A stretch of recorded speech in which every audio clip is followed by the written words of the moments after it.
Hey, looks like we're finally working. Testing. Okay.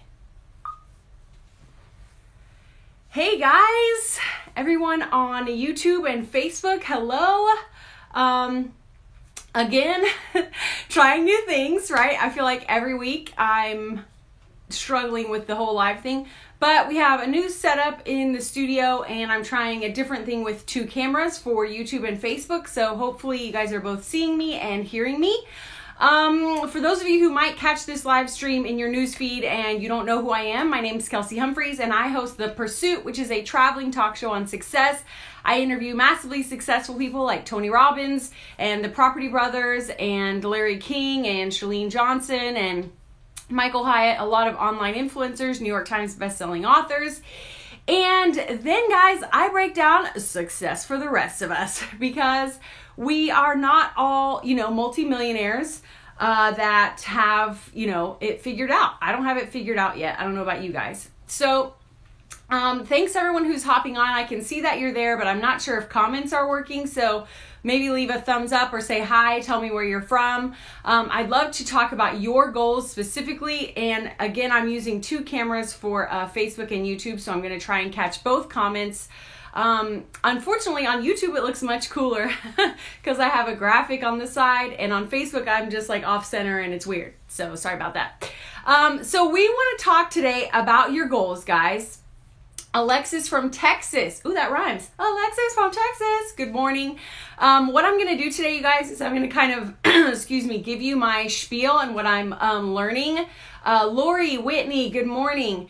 I'm going to go through the goal setting tip that I have for you today. And then at the end, we are going to do kind of a Q&A. We're going to talk about your specific goals, where you're getting stuck, okay?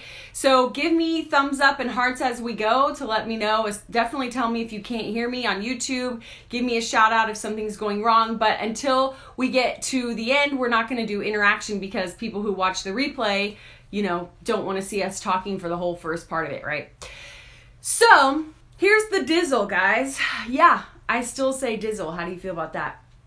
The thing is, I think that like all of success in life basically comes down to one thing, and it's simple, okay, but it's not easy. But it's something like everyone in my interviews, all the successful people I talk about, once you start to read success content, you're diving into books and listening to podcasts, this comes up over and over and over again, okay? And they call it lots of different things. They talk about it different ways. But it comes down to this, you guys. I think that success might just be a series over and over and over again of keeping promises to ourselves. That's it. I know doesn't sound groundbreaking, right? But here's the thing, is that what that means is if I say I'm going to do something, I do it. Remember, if you watched my Tony Robbins interview, he talked about how he dives into his cold plunges in the morning, or sometimes he'll do a sauna, or something hot or cold or uncomfortable. And he said that the reason he does that is not about the physical benefits, even though it's good for his body or whatever. But the reason he does that, you guys, is because it teaches his body that if his mind says, we're doing this, his body knows we're doing this. It is a exercise so that doing what he says he's going to do becomes a habit. Are you with me? So this is not easy for us. I don't know about you guys, but for me, I'm always like, well, no one else is going to be there. Nobody else knows. Like, no one knows if I said that I'm only going to have 2 cups of coffee today and then I have 3. Or nobody else knows that my goal was 3 miles of running and I gave up at 2 miles, right? Or we think, no one's going to care if I don't show up. They didn't know I was planning on going, even though I told myself, no matter what, I've got to go to this networking thing so I can get some new clients. Or, you told yourself you weren't going to eat carbs that day and nobody knows it but you, so you cheat, right? This is something that there's so many issues going on here. Like, if we know someone is watching, or we know someone is counting on us, or we know someone else is going to show up or needs us, or, is waiting on something for us, then we do it, right? But when it's just for ourselves, we bail, which uncovers a whole host of issues about our self-esteem, right? Because we're saying, I don't matter. Everybody else matters, but I don't really matter. Like, what? And I know I am not alone in the terrible, crummy, grimy feeling that we feel the second we give up on a promise to ourselves. Am I right? So like the second we take a bite of the cookie, or we go in for that third glass of wine when we promised ourselves we were going to stop at 2, or whatever the case is, we go in and immediately it sucks. Immediately we feel like crap. Am I right? Because we knew. So that's the thing. At the start, we're like, oh, no one will know but me. Hello, you will know. I will know. I will feel like dirt if I don't keep promises to myself. So obviously there's lots of reasons why, we have a mindset issue that we're not worthy of keeping promises to ourselves. We don't matter. All those things I mentioned a little bit. There may be things that are going on with our self-worth, or all kinds of like internal struggles, you guys, which we all need to work through, and probably everyone in the world should be in therapy. But what I want to get at today is that we just have to start. Like, start keeping promises to yourself. Right now, today, if they say the rest of the day, if I say I'm going to do something, I'm going to do it. If I say that I'm going to, drink 3 glasses of water before noon, then I'm going to do it. Okay? So we just start today actually keeping promises to ourselves. Now, I'm not saying this is easy. I'm saying this is something simple for us to focus on. If all of success comes down to just doing what we say we're going to do, because a lot of times the things that we say, the promises we make to ourselves, are worthwhile things, right? I'm going to read more. I'm going to run more. I'm going to eat less. I'm going to give up smoking. All those types of things. I'm going to finally lose the weight, or finally get a new job, or, I'm going to get more clients so that I can better provide for my family. So the promises that we're making to ourselves, the goals that we're setting, they're good things. No one's setting goals like, I'm gonna, do worse today, right?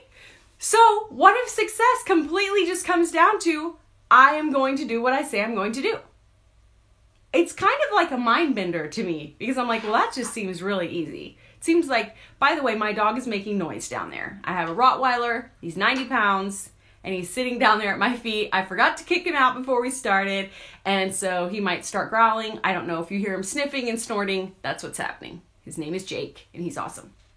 Anyway, so that's the thing I wanted to talk to you guys about today, because this is something simple for us to focus on. It's something, like, I'm simple-minded, I guess, and it's easy for me to just think, okay, today I'm focusing on one thing as it pertains to my dreams and goals, and that is, if I said I'm going to do something, I'm going to do it.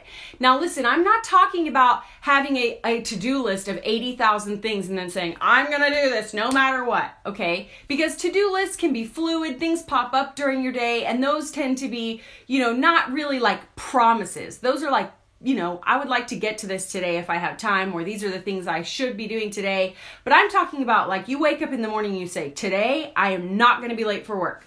I am not going to be late for work today, no matter what. That's more of a promise you're making to yourself. It's a declaration. It's something that if you don't do it, you're going to feel crappy later, okay? So we have got to do this, you guys. We have got to start keeping promises to ourselves. Now, if you watched my live stream a couple weeks ago, this goes back to, don't start by promising really difficult things and setting yourself up for failure, okay? Think about a lot of times with, the reason you failed on your resolutions and goals before is because you were making all these promises to yourselves that you couldn't keep. Like, you're just starting getting back to running or being healthy, and you're like, today I'm going to run 3 miles. I'm no matter what.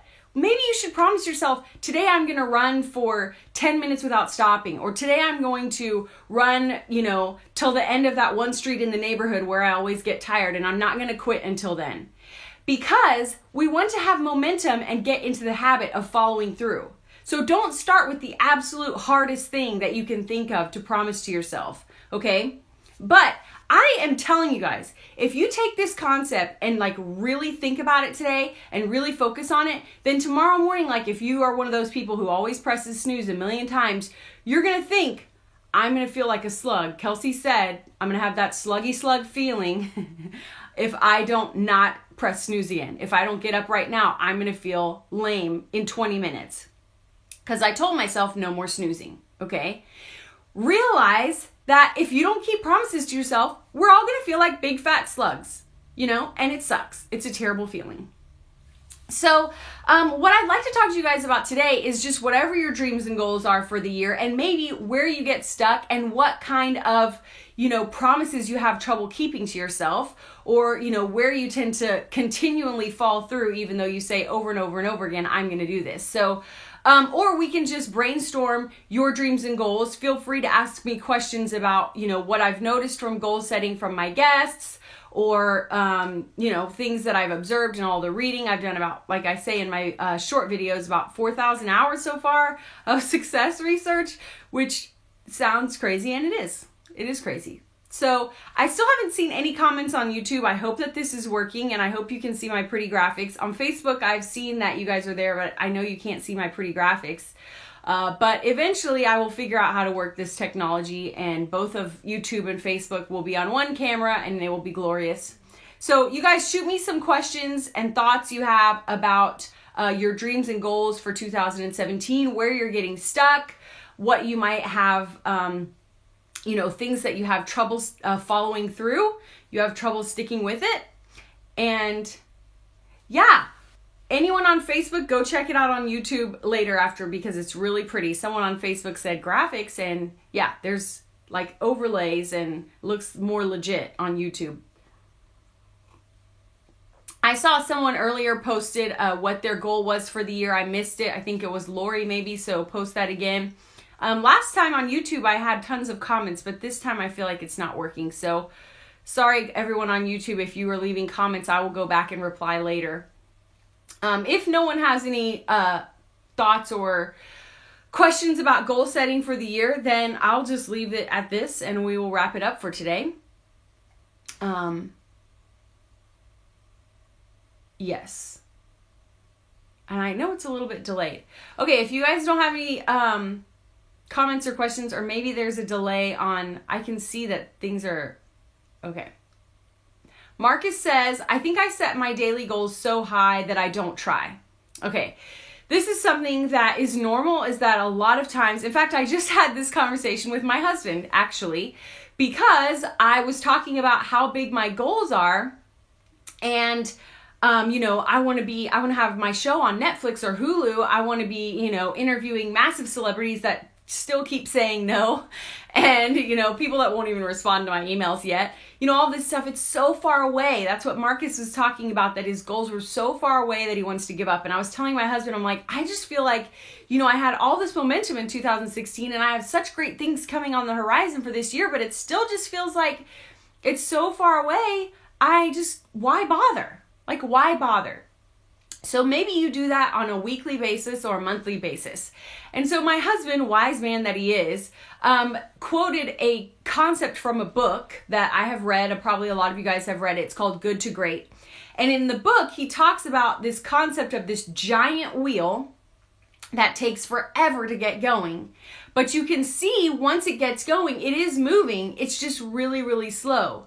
But once you get over a certain crest and you start to get momentum, things start to speed up, right? And so what he was saying is that you have to realize, Kelsey, that the wheel is spinning, okay? The wheel is spinning, it's just not spinning quickly yet. So Marcus and anyone who puts out really big goals for a week or for a day, you have to realize that progress, even small progress, is progress. So I don't want to tell you, really, Marcus, I don't want to say, well, make your goals smaller.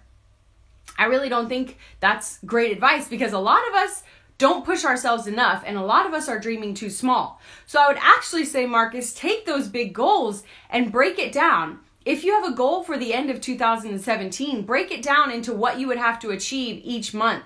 And then break each month down into what would you have to achieve each week. And then break each week into what would you have to achieve each day. For some people, for example, that might mean writing for 1 solid hour of writing per day in order to finish their book. Or it could mean that you have to do, a lot of people have the healthy goal of 2 pounds a week, because everyone's read the most you should lose weight in a week is 2 pounds. So their goal is 2 pounds a week in order to reach whatever their end goal is in 6 months or whatever. And so you have to break it down. And the more small you can get in your daily, what you have to do each day, the better. And then you will start to keep going, because you see, I have momentum, I'm doing this. Whitney says, I found the groundwork tedious and boring and unfulfilling. Yeah. Okay. Yes, that's great, Whitney. So Whitney said that breaking things down into daily and monthly and weekly, by the time you get to what you should be doing each day, a lot of times that's like nitty gritty boring stuff, like set up my WordPress site, like tag all my posts. You know what I have to do, you guys? Right now we're trying to work ahead. So one of my tasks is I have to sit down and figure out 70 if I want to go through the whole quarter, and I probably won't. So I'll probably be more realistic with 30 images, Instagram images. I need to write out 30 Instagram images, all of the posts that go with it, all of the hashtags that go with it, so that we can have them pre-scheduled, because I always forget to do social media the day of. I'm busy writing, I'm busy editing video or whatever, I'm traveling at a shoot, and I forget. That is not fun. I don't want to sit in a spreadsheet and go look at images and then write every post, and that's the kind of stuff that does feel nitty gritty. So I understand, Whitney, that the struggle is for sure real. The struggle is so real. But again, this is the thing where you need to have maybe a reminder in your planner for the end of the week or the end of the month, like, doing these small things, ticking them off, even though they stink. That's putting you a quarter of the way there, or that's putting you a 10th of the way there, or that's getting you to, a level that you had only dreamed about 2 months ago because you were doing nothing. So set up milestones so that you can see, okay, well, today's task really blows, but if I stick with it, I'm going to reach my weekly milestone, which is whatever the case may be. And a lot of people say that you should put in rewards for those things. So when you hit a milestone, you get a reward. Mariah asks, how do you know if you're dreaming too small? Well, Mariah, if it doesn't make you sweaty, if it doesn't make you really nervous, if it doesn't make you very uncomfortable, then you're dreaming too small. Lori says Sunday night is her goal review time. She can look at why. She can look at why not. That is great. She can see why didn't this work this week. And that's great, Lori. Sunday night is a good time to review. A lot of people by Sunday night, they're just either regretting their activities from Saturday night, or they're trying to get in a little bit more relaxation. And what Lori's talking about, reviewing things on Sunday night for Monday morning or for the week ahead, that can take 30 minutes and can totally change your life if you do that every week. I have more of a system kind of where every night and every morning I'm doing a small review, and then I'll do like a weekly review sort of at the end of the day Friday and at the beginning of the week Monday. Because I hustle really hard during the week, I try and unplug during the weekends for my family. But going back to Mariah's question, Mariah, a lot of people are setting goals that aren't going to make a big impact. And if they're not going to make a big impact, you're not going to hustle really hard at the beginning. And so you're not going to see results very quickly, and then you're going to bail. So like going back to breaking things down to a weekly level or a daily level, if you set big aggressive goals, your daily tasks are going to be bigger. Am I right? Your weekly tasks are going to be bigger, which means you're going to see movement and achievement and momentum quicker because you're being more aggressive. So I think a lot of people need to take their goals and add a 0, or crunch the time in half, or quadruple what your goal is, or, and remember, Mariah, it doesn't really matter if you fail. What matters is that you're making progress, okay? And so if you make a bigger goal and you hustle harder on it, then you're going to make more progress, and you're probably going to make more progress quicker. So if you're not feeling nervous about your goals, they're not big enough. Sammy says, my goals don't make me nervous, but my husband's do. Sammy, that got cut off because it was too long. All I can see is, how do you encourage yourself to start? And a lot of times, you guys, if you are having trouble getting started, Sammy, write the rest of your comment, because I'm not sure specifically what you're trying to start. But again, having trouble getting started might mean that you haven't broken things down small enough, so you don't know where to start. Oh, okay. How to start dreaming bigger and not just be happy with day-to-day work and happiness. First of all, if you're a content person, that is not a bad thing. To be content, to be, not having giant dreams and goals, that's not bad. In fact, I have a whole, it was like a 5 or 10 minute video about this that I did one time, because not everyone dreams giant dreams like Oprah level, okay? And that's fine. not everyone can achieve those types of things. And so not everyone is built to dream that way. But I would say, look at your, even if they're not giant, Sammy, and you just have, normal goals like, I'd like to get a raise this year, or I would like to, run a half marathon or something that doesn't seem giant to you, but it is something you'd like to achieve, and just make it bigger. Because that's pushing ourselves. That pushes ourselves to achieve more, to realize we're capable of more than we think. But I want to be honest that contentedness is something that I struggle with. And it's something that I think we should have while pursuing dreams and goals. And a lot of times, you guys, I straight up don't. Okay?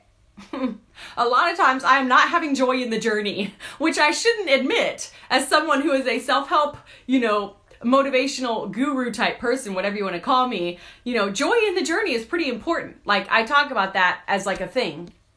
And a lot of times I don't have it. Let's be real. I just don't, because I'm so focused on where I want to go and what I want to do. So if you are someone who is content and you do have joy in the journey, don't beat yourself up about that. Now, asking yourself, is my life what I want it to be in every single area? Because chances are, if you feel like, well, I'm just not a dreamer, I'm not someone with big goals and big dreams, that you haven't looked at every area of your life. And we actually talk about this in the magazine that comes out today. Sorry, it's a little bit late for those of you who are already magazine subscribers. You can get it at thepursuit.tv/magazine. It has goal setting worksheets, and it also talks about the 7 F's. Okay. And this is something where if you think, well, I'm just not a big dreamer, I'm not setting big goals, look at every single area. Faith or spirituality, finances, fitness or health, family, future, which is like career, purpose, goals, fun. So hobbies, making sure you're feeling fulfilled. And I'm missing the 7th one. Friends. So having relationships, friendships, relationships with your colleagues, things like that. So I would encourage you if you think, I'm just super content, I'm super laid back, I need to have more hustle. Maybe you need to have more hustle in one area. And maybe you have a good family life and a good faith situation, and maybe your health is good, but your finances aren't that great and you could be doing a lot better. Or, maybe as it pertains to your home is cluttered and it's a problem. Like, a lot of times we're just not admitting to ourselves that there are areas we want to work on. Okay, so someone like Sammy who wants to be more driven, look at those areas of your life, find the one that's the weakest link, and then push yourself there. Push yourself in that area. I hope that helps. But again, being content is not bad as long as you really are, having the life you want to have and achieving what you want to achieve. A lot of times we're just content as in lazy. Like, well, this is fine. My life doesn't really need to change. It's going to be too much work to change it anyway. Kara says, I drive my husband nuts because I'm never content. Kara, your husband and my husband would be besties. My husband is like the most content person ever. And one of the things, this is actually something I'm working on this year. One of my words for the year is joy. And I have gotten to the point, Kara, this is something for anyone who's really driven, that I think will help. Hold on a second. I'll get to that, Sammy. I think what will help is just realizing that you struggle with this. Because for me, I can realize, like, actually everything in life doesn't suck. Because I tend to go to the extreme when I'm having a rough day. And now I can stop and say, you know what? Everything in life doesn't suck. I'm just too focused on the long term. I'm too focused on the long term, and I haven't stopped in a while to look at how far I've come. I haven't celebrated any wins lately. I haven't talked with people about what's going well. And that's part of being driven and wanting to do more, is that you're always looking at possibilities and you're always looking ahead to the goal. But you've got to stop and realize that about yourself, that you struggle with being content, and start to put in some policies like, every week I'm going to celebrate some wins. Or every day, what I started to do, Kara, is every day I put in my phone things that I loved about that day. Because there are things I love about every day, but at the end of the week where I haven't got any yeses for the show, everyone's been rejecting me, my viewership is down or whatever's going on with the pursuit, at the end of the week, it's been a rough week, and I'm like, oh, this sucks, I'm never going to make it, blah, blah, blah, blah, then I have to go back and look at my list of happy things from each day. And I realize that, you know what, this week was pretty good.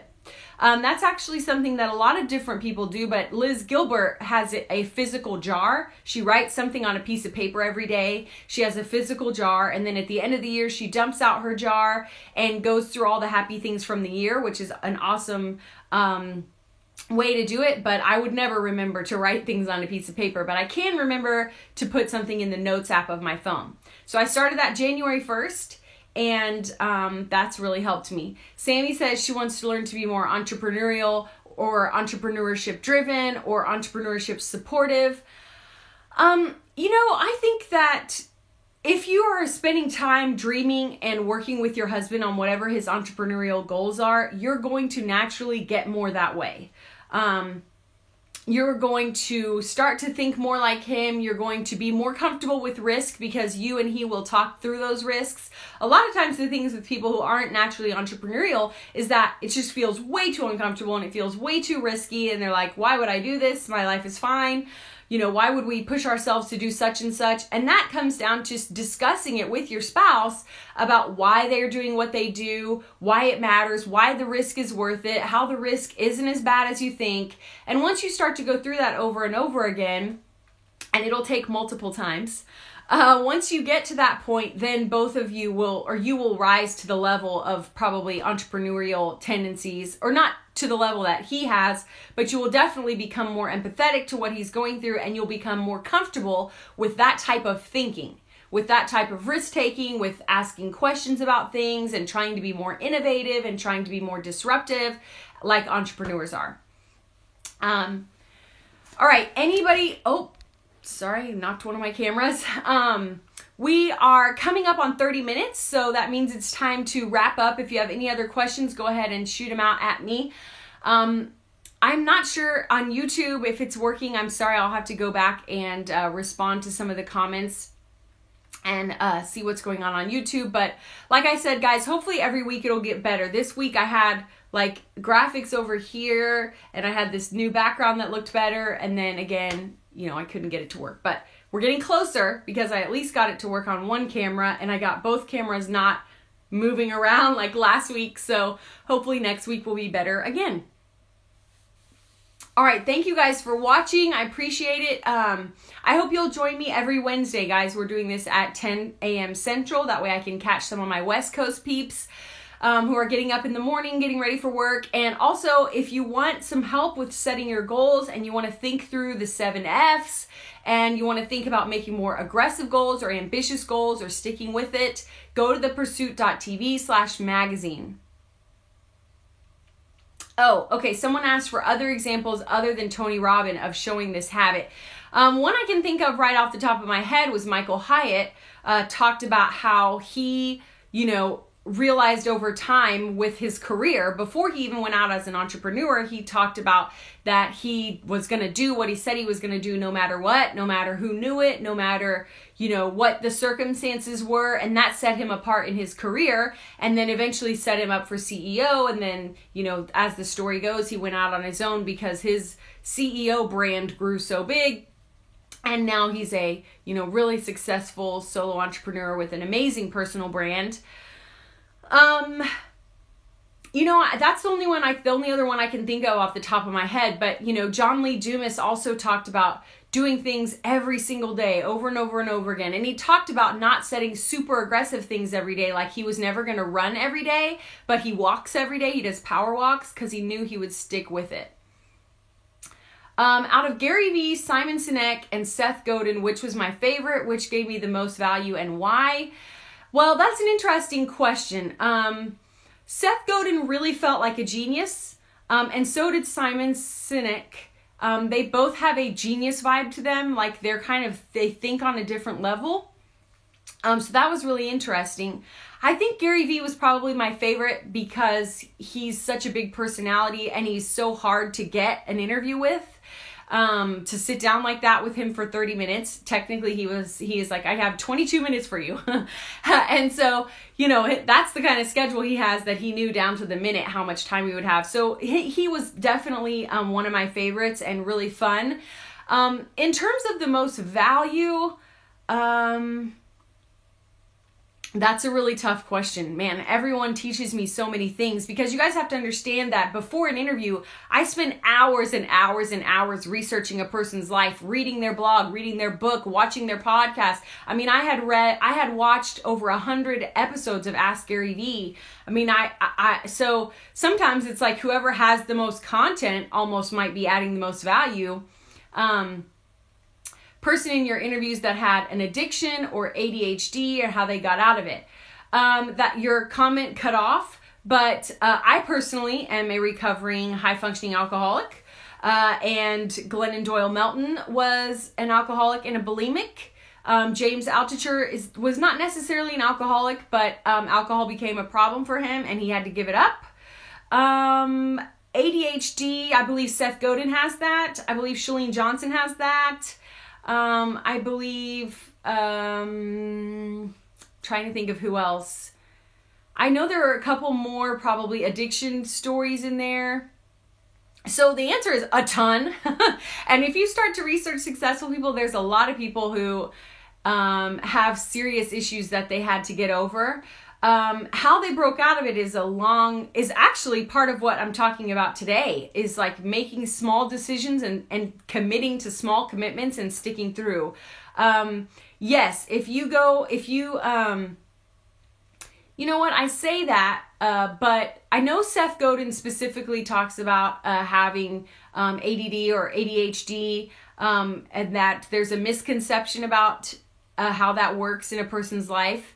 I don't know with Glennon Doyle Melton that we actually talked about overcoming addiction, but she did talk about overcoming addiction with one of her older interviews with Lewis Howes.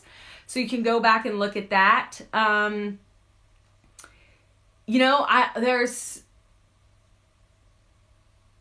I'm trying to think. I'm sorry. There's a lot of content that I've gone through. But if you research some of those people, like even if you look up Mihir, I think that's how you say your name. Mihir, if you go and look up successful people who overcame addiction, look up the names of those people and then research interviews, podcast interviews with those people. I've done a few podcast interviews where I talk about it a little bit.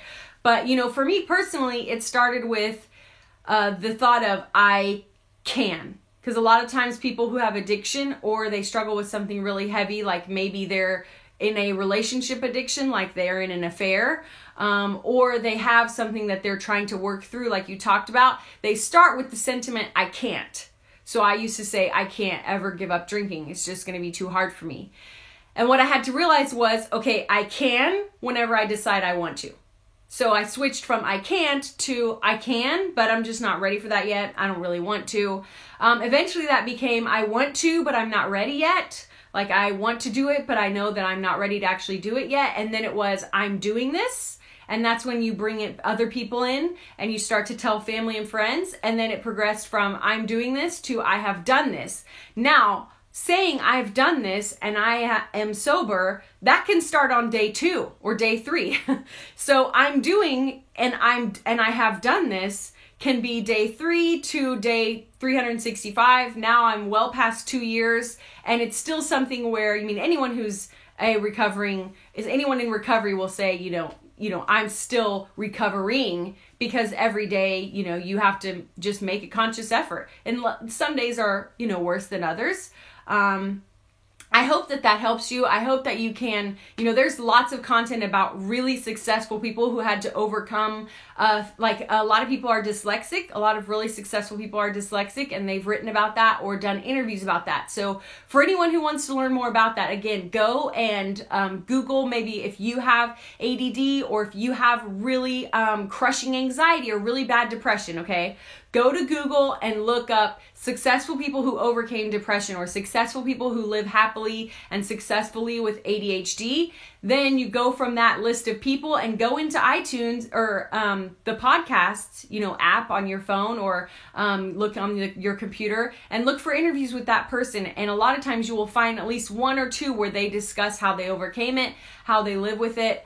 But anyone who's watching, you can do it, okay? If you don't get anything else out of this video, you can overcome that. You can learn to live with it. You can be successful with whatever that is going on in your life. And it will take work, but you can do it, and it's worth it. Caleb Maddox and Matt Maddox, they're doing some cool things. I believe those are the kids, right? I mean, he's 15. Is that right? I don't know who Matt Maddox is. Is that a relative of his? To be honest, right now, I have chatted with Caleb online a little bit, but I haven't really looked into what all he's doing.